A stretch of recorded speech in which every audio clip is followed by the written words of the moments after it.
morning. Thank you for your patience. Let's begin with week 8. And you do not need to see me for this. So it's a distraction. So I will.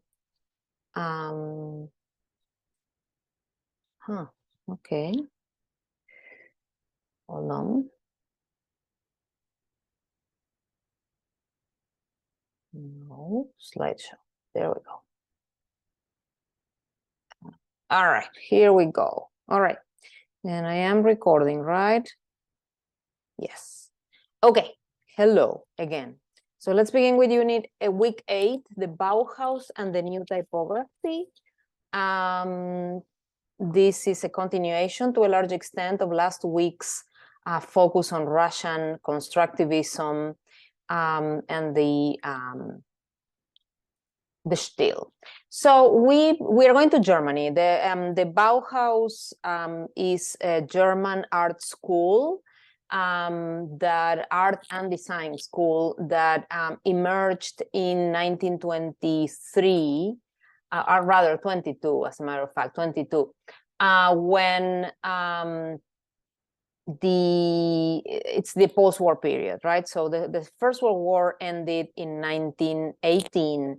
And Germany had lost the war, or was on the losing side, and they had been punished as part of the Treaty of Versailles, and the country was destroyed to a large extent. So, as part of the reconstruction efforts, some different things were done. Some of them paid by the government, such as, for example, film, right, like we see here. And then eventually art schools and the number of other efforts that were made to reconstruct the country that were paid by the government at this time. And this is called the Weimar Republic, right? The Weimar Republic was the republic that emerged after the end of the First World War. So we are looking at the phenomenon in a way that the Bauhaus reacted to, right? So we are looking at German Expressionism. German Expressionism was an art movement that, art and culture movement in general, that dated to the pre-war in Germany. And that in a way became almost, you could say, official during this period, right? So we are looking at film here. This is the golden age of German cinema. It's the early years of the Weimar Republic. It's the post-war culture. It is largely funded by the state, because the state had an association that paid for film. And so we are looking at a lot of experimental film, such as this work that actually is from 26, right? So it's from 1926, so it's a little bit later. But nevertheless, it's like the highest accomplishment when it came to expressionist cinema. And I do encourage you to look at the trailer. It was about 3 minutes long. It is really interesting. All the images that you're going to see there, they really are very, very interesting. So we're going to focus on the poster. The movie is called Metropolis, right? Metropolis means city. And it is if you look at the poster, it shows essentially the buildings in the city, kind of in a kind of cubist representation with rays of light coming from it. And then this kind of robotic woman that is very much in the foreground, right? So the movie is a kind of dystopian story about how the rich in the city are taking over, how they are living a life of luxury while exploiting the proletariat. But it has, again, all this kind of dark element to it. So I want to kind of connect it with some other works of art that we looked at that tell us about the attitude towards the experience of modernity and the urban experience. You might remember Sonia Delaunay, Electric Prisms. We looked at that 2 weeks ago, I believe. And this is an abstract painting. It's an orphist work. And it is really about light in the city, right? The idea was that the orphists were totally fascinated with light and electric light, the new electric lights that were placed in the city, the gas lights that were placed in the cities. And they walked around the cities and they could kind of perceive light as creating geometric shapes and altering perception. And so they make these paintings that communicate that. Then we have on the right two works. One of them is a futurist work by Umberto Boccioni, States of Mind. And you might see some faces here, right? So States of Mind is about kind of the psychological effects of modernity in the mind. Again, both of these are pre-war works, right? So they are reflections about the urban experience, about the experience of being in a crowd, about, again, the sense of on the one hand, isolation, and on the other hand, kind of, connection with others, even if you don't know them, right? So being alone in a crowd and at the same time experiencing that same sense of loneliness. In here, it's a reference to wars. So those who go to the war, they share a state of mind of worry on the one hand, and again, that kind of sense of esprit de corps, right? That sense of shared experience. And Boccioni communicates that with this very expressive use of line and creating a sense of space here with this geometric representations, again, of sharing on that experience. Finally, we have in 1921-22 the machine aesthetic with Fernand Léger. This is now the post-war. Fernand Léger had gone to the war. He had experienced, in a way, that on the one hand, the dehumanization of interacting with machines, especially machine gun, and at the same time was fascinated with machines in general. So he has this kind of optimistic, pessimistic view of machines in general, but mostly optimistic, right? So here he represents three nude women, a very standard academic subject, but at the same time, they are made into kind of these tubular shapes and machine-like body parts that are connected with each other, but are not an entire human being. So again, these are reflections on the urban experience, of the experience of interacting with machines during the war, after the war, and even before the war. And we call this, again, the machine aesthetic.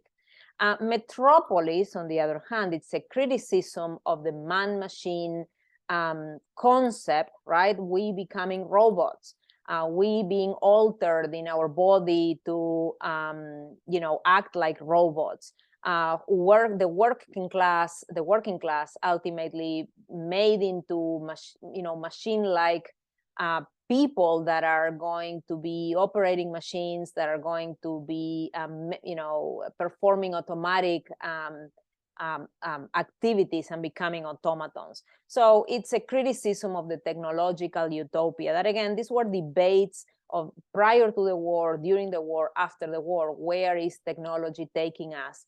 To what extent are we becoming machines? To what extent are we the victims of this kind of society, or are we ultimately benefited by it, right? So this communicates that. Now, one interesting thing about the poster itself is the letters, right? I mean, it kind of is spooky. Think about Halloween stuff.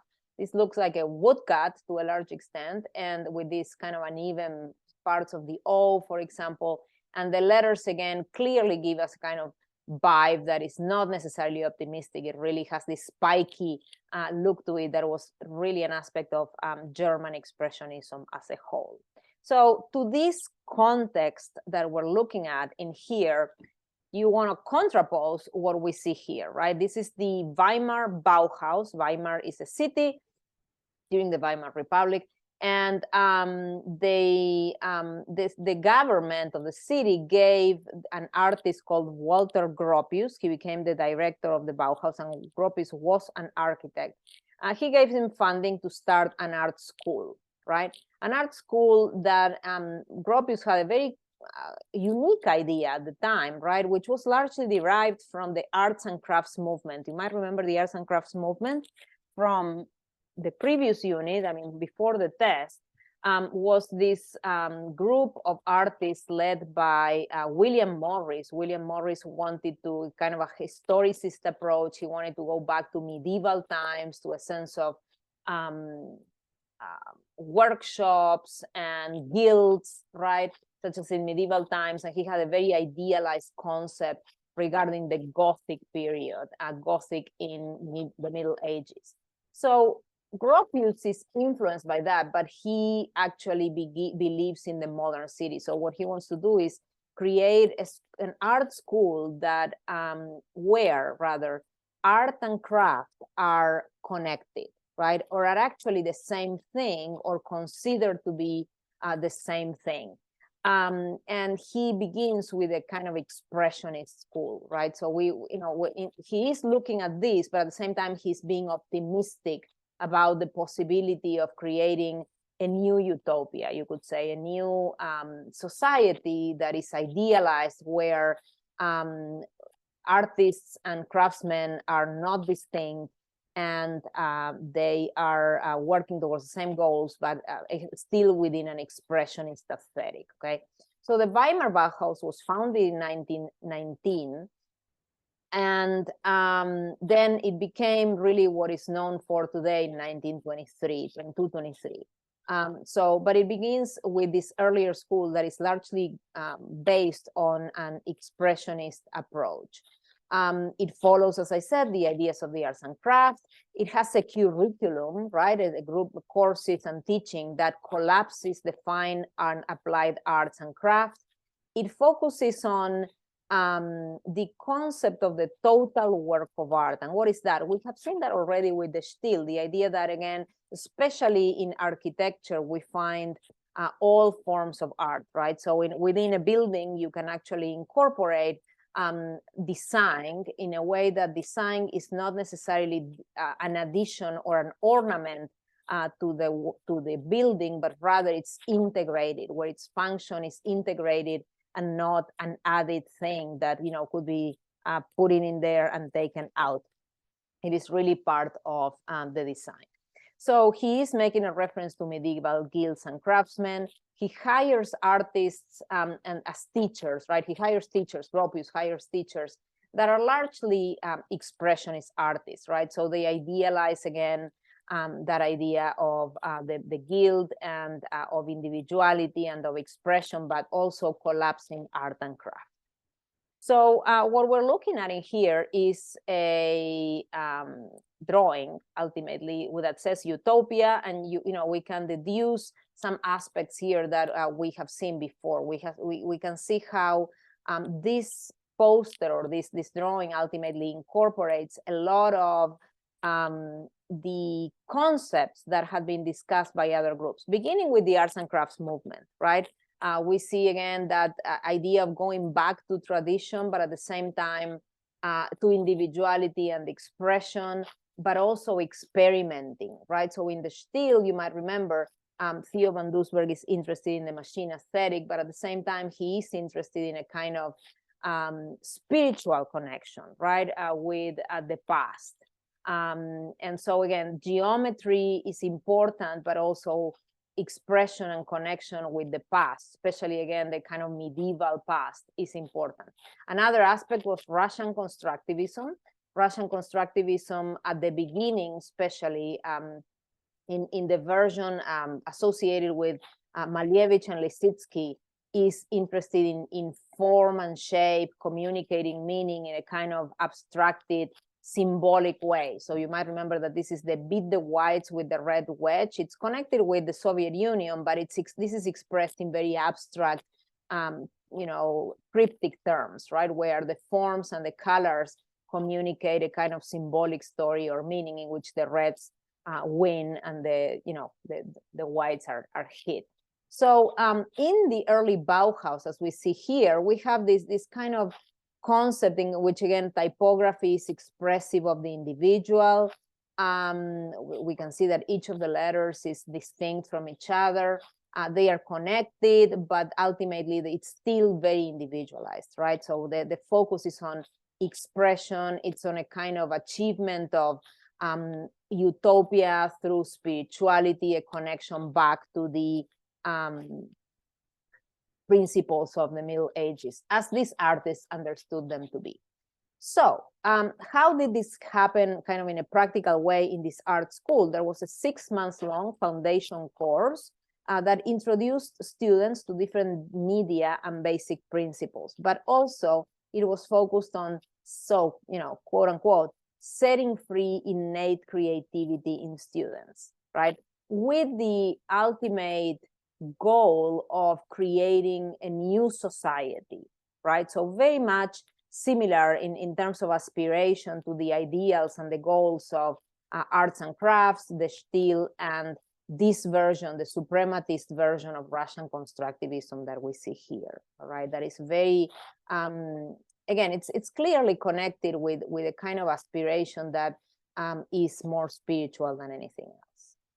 So the teacher that was associated most closely with this approach, his name was Johannes Itten, and he almost was like a kind of monk, right? You can see him here with his robe, and he walks around, his head is bare because he shaved it. He was very interested again in self-expression, but at the same time a kind of geometric approach, as we can see here. But look at, for example, these documents of reality. Each of the letters is unique ultimately. I mean, he's creating a typography that is really structured, but at the same time very unique.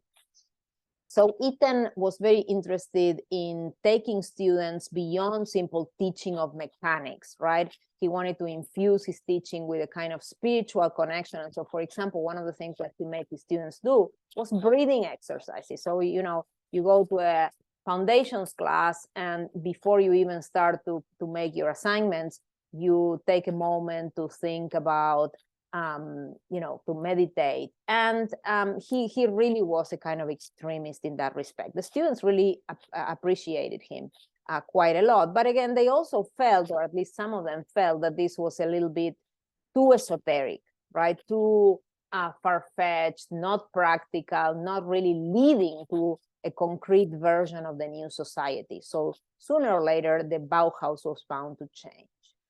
So it did change, as a matter of fact, in 1922, especially with the intervention of Theo van Doesburg. Now, you might remember that I was telling you that van Doesburg and the Stil were interested in a kind of spirituality, but over time, van Doesburg had separated himself from Mondrian, and he had become more practical, right? He was interested in outright functionalist design, in design that expressed the new society, but at the same time, had concrete goals. And so he decides to, because again, he had lost his prominence in the Stil, he is during the post-war, he goes to Weimar and he holds what he calls the Constructivist Congress, where constructivists and Dadaists seem to get together and decide that they want to talk about what the future should look like. Now, you might remember Dada, right, from back, earlier again in the course. The Dadaists were irrational. They were wanting to break the rules. They wanted all of that, and they still did. But at the same time, after the end of the war, this sense of wanting to mock the war, wanting to mock society, wanting to rebel against the a kind of irrationality of the war no longer makes much sense, because the Dadaists feel again that moment is past, right? So the former Dadaists and the constructivists actually find that they have a lot in common.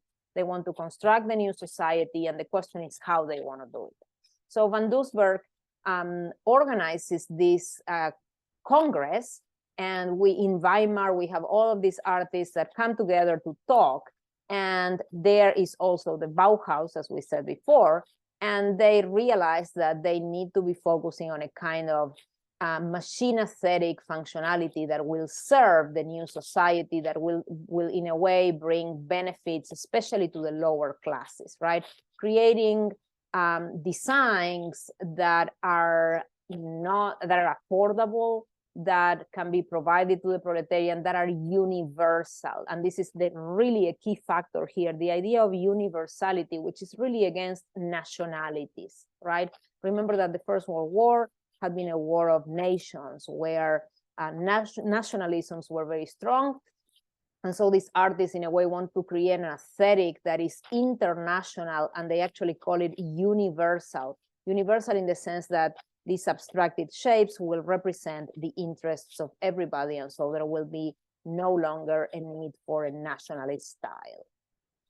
So soon enough, there is a new orientation in the Bauhaus. Walter Gropius, there is a change of personnel. So Itten, as I was telling you before, the monkish guy, renounces because he sees that, the school has changed its profile. You could say he's no longer, he can no longer express what he wanted to do in there. There were other artists already hired. One of them was Vasily Kandinsky, an artist that you might know from other classes, and some other people that were also, again, either going to leave or were going to change, right? They were going to adapt to the new, more functionalist approach, or they were going to just take off and go do something else somewhere. So Itten left. He was a very strong personality. And in his place, Walter Gropius, appointed someone who is called Laszlo Moholy-Nagy, right? Laszlo Moholy-Nagy was a Hungarian photographer and designer that attended the Constructivist Congress in 1922. He was friends with Van Doesburg. He was friends with Lissitzky. He was friends with everybody. He had this very kind of outgoing personality, and he was full of ideas, and he was super energetic. And so he was the ideal person to kind of bring to this new position to replace ultimately Itten, right? So Laszlo Moholy-Nagy is appointed by Gropius, replacing Itten, who had left. And he changes the school completely. Moholy-Nagy moves to adapt the foundation's course to be about the analysis of form. It's no longer about seeking kind of a spiritual connection with the past, but rather it's about analyzing form and, thinking about, we have this work here by Lissitzky, which is called Beat the Whites with the Red Wedge. And we can see this as a kind of expression of a concept where the forms are abstracted and they contain meaning in form. But we can also see it as a design, right? So we can abstract ourselves from the potential symbolic meanings that it offers, and we can simply begin to see it as a group of shapes that are organized in a composition that is balanced and it's dynamic, right? And where we have a lot of contrast of colors and contrast of shapes. And that ultimately is what the approach that Moholy-Nagy is going to take.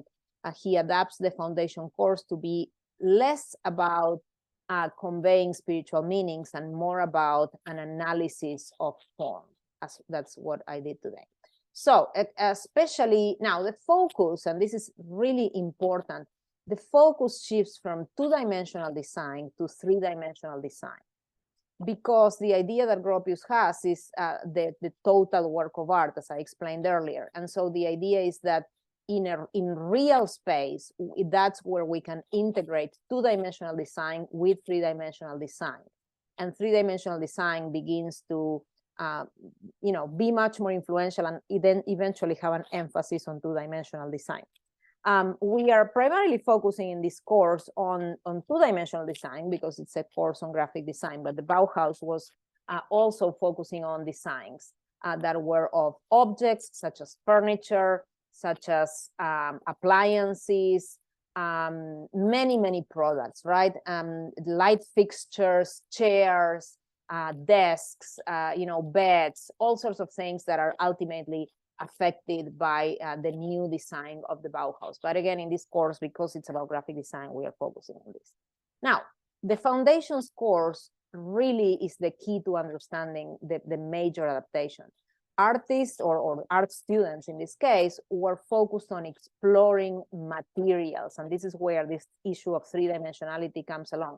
For example, they manipulate materials. Instead of being taught, think of ceramics, right? Instead of being taught to hand build or to throw the clay into the wheel and then make a pot, they were given a lump of clay and they said, just touch it and experiment with it, see what you can do with it, right?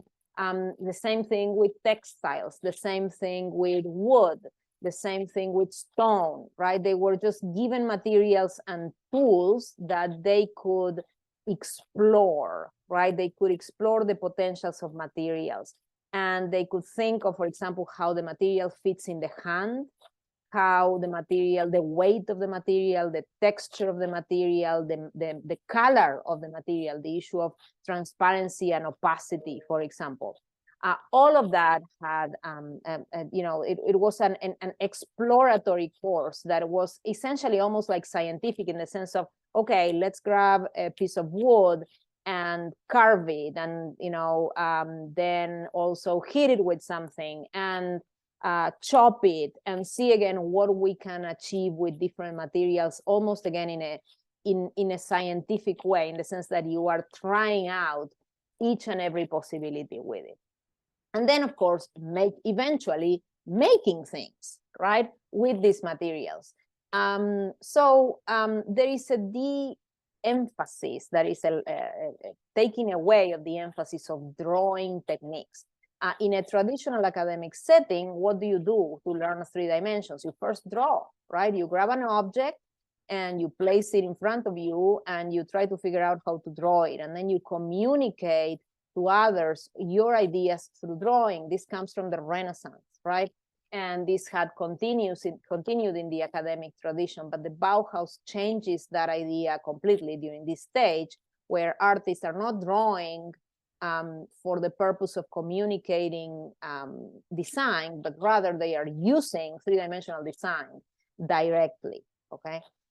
There's also a focus on industrial materials. I was telling you about wood and stone, but they are really interested in plastics and plexiglass and materials in a way that are new, right? Of trying out new materials and what can be done with them. And plexiglass is really one that everybody likes because it's transparent or translucent, it's bendable, you can give it different shapes, you can heat it, you can cool it. Again, it really allows for a lot of not simply creativity, but in a way almost, you know, exploration that is more scientific, we could say, or a scientific approach.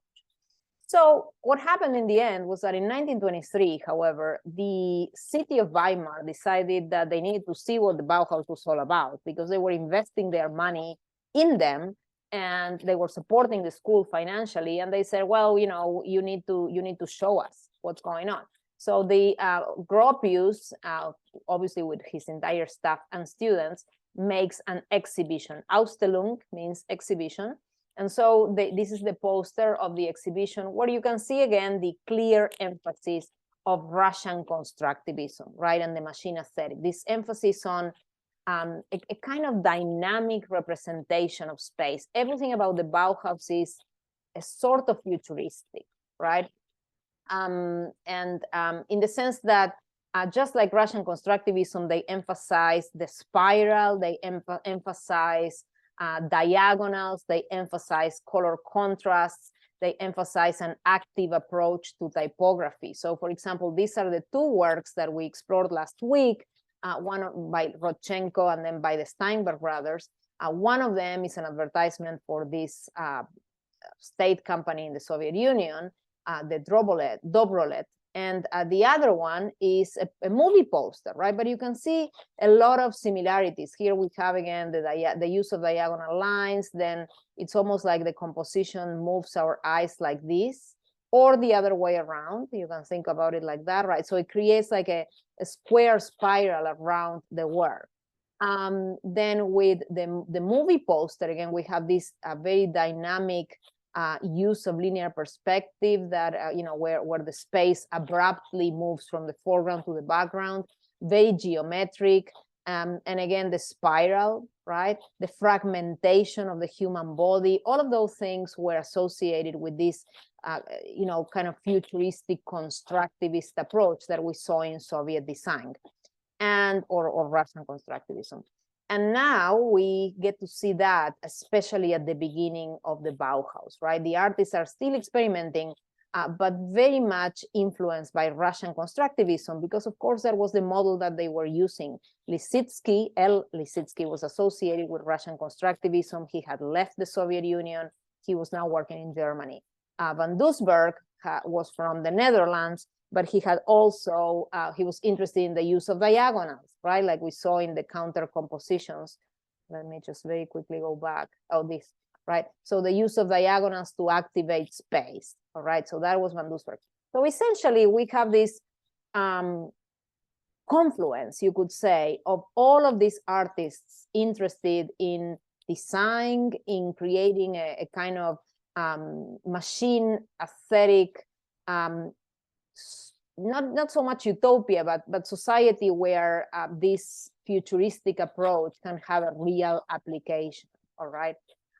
So that is the design of the poster. So we see the use of curves, we see the use of color contrast, especially red, black, and white or tan was very important. We see again curved text, for example, all sorts of things that again are associated with this kind of futuristic constructivist approach that we're seeing here. Now, there's one thing about this. So there's Russian constructivism and there's international constructivism. They are not so different, but the main difference is that Russian constructivism is often associated with the use of constructivist aesthetic, right? Like we see here with the Rodchenko and the Steinberg, in support of the Soviet Union, in support of Soviet culture. But international constructivism is the use of these same design ideas, constructivist ideas, but in an international sense, right? So again, trying to erase nationalities, trying to create a visual language that is useful to all countries so that nationalisms can be erased, okay? When it comes to typography, we don't see that yet, but we will see very soon that sans serif typography is really what comes to dominate constructivism as a whole. And this is much more evident in this other work, closely associated with the exhibition as well, designed by Laszlo Moholy-Nagy, right? So this is the catalog of the exhibition. This is the poster of the exhibition, the 1923 exhibition, and this is the catalog of the exhibition. And there you can see the cover page, right, that was designed by Laszlo Moholy-Nagy. It tells us about 1919 to 1923 in the Bauhaus, from the moment it was first founded to 1923 when the exhibition took place. Staatliches, I don't actually know how to pronounce that, I am very sorry, means state, because again, the Bauhaus was a state school. It was paid by the government, as we should say. And Bauhaus, I don't think I told you, means building house, right? Bau means building and house means house. So there's clearly an emphasis again on architecture, and it takes place in Weimar. Now, this kind of design is going to become the ultimate Bauhaus design. So what do we have in here? We have asymmetry, right? So if you look at this design, essentially we have an orthogonal axis, but where we have a lot at the top and a lot at on the side, usually on the left, right? And then a lot of white space, right? How is this different from prior designs? Where prior designs tended to be focused on centered text, right? Had this been a more traditional design, it would have said Staatliches, a Bauhaus, Weimar, horizontal text, the numbers at the, centered, and then everything would have been centered, all right? Now, the Bauhaus architects and designers and everything, because again, they all did everything, right? So the idea was that if you were a designer slash artist or artist slash designer, there was no difference. Everybody could ultimately do everything, right? Because it was a unified conception of space. So their design principles are asymmetry, as we see here, asymmetry, and the concept of less is more. So less is more means that we do not have a lot of stuff here. We do not have images. We do not have distracting designs. We use text as design. And this wasn't a new idea, but it was now much more intentional, right? In the Bauhaus, using color, using variation in letter size, letter weight, and in order to, again, communicate a very intentional concept of design, looking for patterns, right? But asymmetrical patterns. So that is less is more. It's this idea of, you have very few elements and then you combine those elements in creative ways to communicate the words, right? To communicate what it says. And then form follows function is connected to that in the sense that, you know, the function of this cover, ultimately, of this book page was to tell us about this exhibition. We have some information. It is an exhibition covering the years of 1919 to 1923. It is in Weimar. It is called the Bauhaus. It belongs in the state. That is what we need to know. We do not need ornamentation. We do not need other stuff added to it, embellishments that would be distracting, you would say. So clarity over expression, that's really the core philosophy of the Bauhaus, right? The core is clarity. Now, we could say that, you know, well, okay, the B and the S and the T here are overlapping. So to what extent is that clear? But that's precisely the point. It's connecting the two concepts, right? Because the name was Bauhaus. And then the idea is, again, to connect those two parts of the text by overprinting in here, right? But at the same time, this type of letter overlaps with the B. So that is what we have in here. Connections, of course, come from William Morris and the nature of Gothic that we have seen. So again, we know that the earlier Bauhaus was interested in the arts and crafts movement, and we can see that a lot of the design principles that we see in here are connected with that, right? So we see the large letter, for example, the dropped capital, as it is called, connected with the rest of the text. Look at, for example, in this page that we looked at, how the placement of the text is asymmetrical, right? So again, a lot of the Bauhaus principles are based off prior forms of design, but now, you know, because, I mean, in the case of Morris, he's really printing to a large extent based on the availability of the technique, right? This is the only way, ultimately, in which you could lay the text, right? Do the layout in a metal type printer. And then you could create this with woodcut, right? So there were some limitations. Now, by the time we get to 1919 to 1923, there are far fewer limitations because we have lithography. We have other techniques such as photography and photolithography.